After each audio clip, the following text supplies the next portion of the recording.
remember that when I was much younger, I was often overwhelmed with fear. And I remember clearly that in those days, I would wake up in the morning, and by the time I went to bed in the evening, I would be totally exhausted. And I wouldn't be exhausted because I'd done anything that was physically tasking during the day. It was just that my mind was just bombarded with all forms of fear.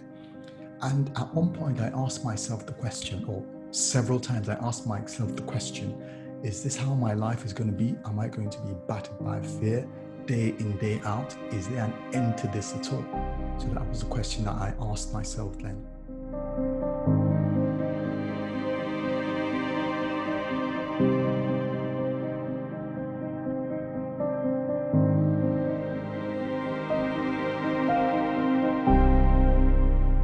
There's a scripture in the Bible, Hebrews chapter 4, verse 15, talking about Jesus. It says, we do not have a high priest who is unable to empathize with our weaknesses. Now, what does that mean? Well, that means that God understands exactly where you are here. He understands exactly what you're going through.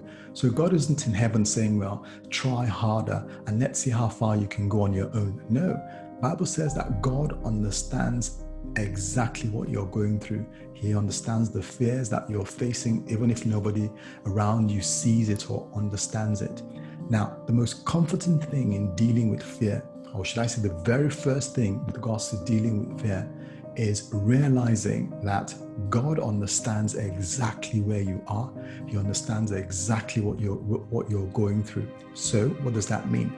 That means that you're not alone on this journey of overcoming fear. God is with you and I.